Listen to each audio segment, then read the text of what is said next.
Hey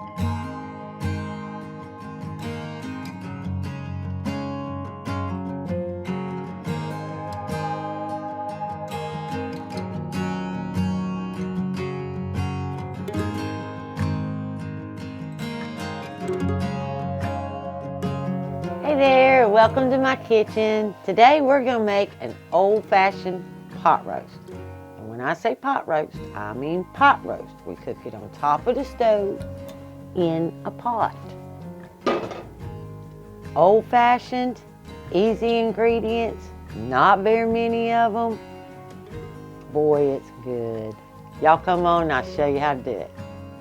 All you're going to need is some potatoes, some onions, any kind of potatoes and onions you like, carrots, a chuck roast, a little bit of flour, a little bit of lard, some salt, and some pepper, and a tiny bit of water. This is the first time in probably 6 or 8 months that I could afford one. And it's still, to my way of thinking, really still not affordable. But Publix had the pot roast on sale for $6.99 a pound. And around here, I don't care what store you go to, it's anywhere from $8.99 to $12.99 and has been for almost a year. So this was to me, was a really good buy. And even though it's $17, it still, for the two of us, will feed us twice. I mean, that's 2 dinners. So divide that in half, it's only $8 and it makes it sort of doable. All right, the first thing I'm going to do is start this stove, and I'm going to get a medium heat. I rarely ever cook over medium. Unless I'm boiling something, I just don't do it. It really messes with your cookware. It really does, and it's not necessary. You know, people think that if they put their pots and pans on high and cook things on high, that it saves them time.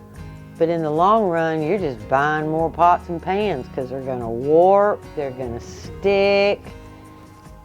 It just ain't a good idea. Just go ahead and cook on medium low.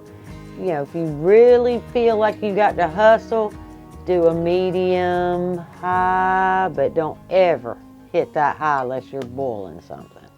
Okay, now that I've let the bottom of my pan get warm, I'm going to put about 3 tablespoons of lard or oil, whichever one you prefer. I like this lard because I made it and I'm happy with it. All right, now while that lard is melting and getting hot, we're going to salt and pepper this chuck roast or pot roast. Oops, I took the lid off. All right. And salt and pepper is all relative, whatever you feel like. You know, I just kind of go back and forth over it to where I can see it. And then I know I got enough. Same thing with the pepper. I just kind of sprinkle. And then we're going to rub that in.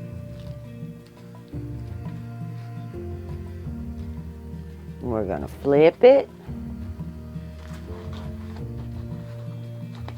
And do that same thing again.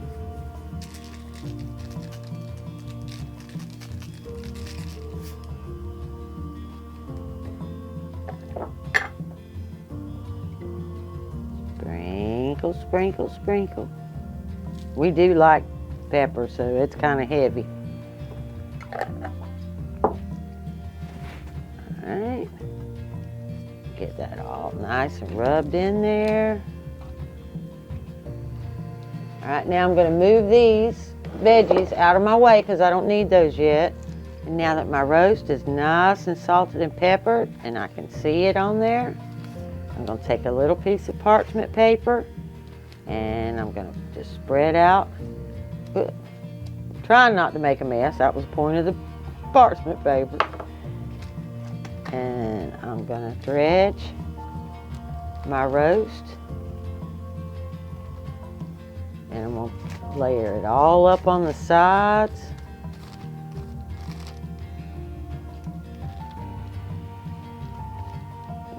Good, good bath in that flour.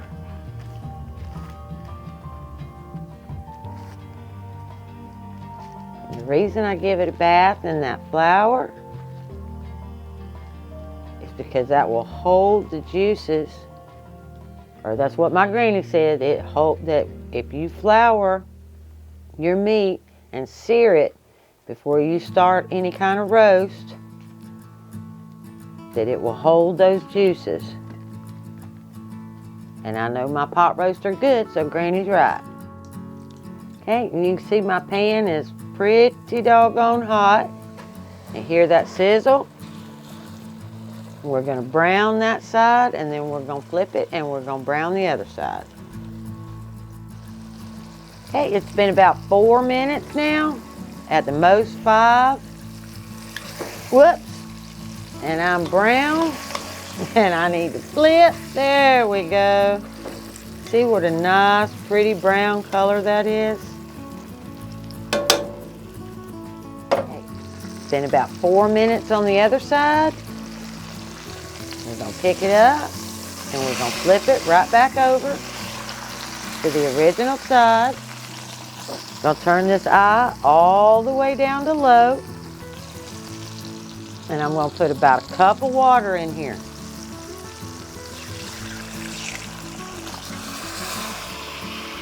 Okay. Now that I've got my water in there, I'm going to add, I had 2 onions. I'm going to put 1 onion in there to cook down with that roast. I'm going to put the lid on it, and it's just going to sit there and cook on low. We're going to turn it down to low. And it's going to sit there for about an hour to an hour and a half with nothing else in the pot. Just the pot roast and the onions. All right, we've been an hour.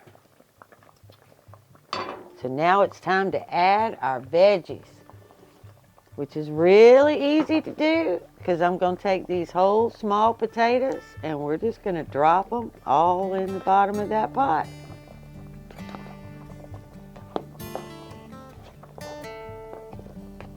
Going to add those onions.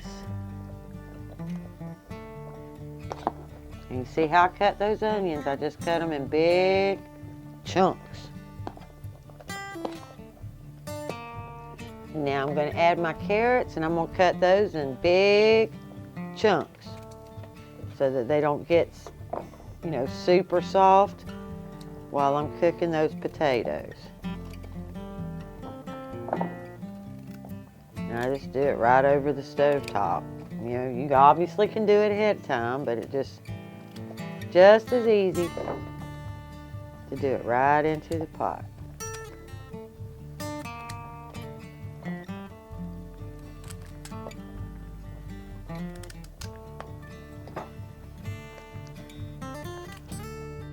Right, now I'm going to add some more salt since I added all those veggies. And I'm going to add more pepper.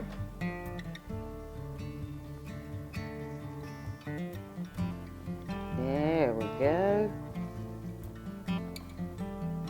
Lots of pepper. We like pepper. How easy is that, y'all? It is ready. All I have to do is put the lid back on it and let that stove do all the work. Let it cook for another hour. At the end of the hour, all your veggies should be done. We'll test them. If not, we'll let it cook just a little bit more. And at this time, while you're waiting on the last hour for it to cook, you can make you some biscuits. There is nothing better than that gravy on a biscuit.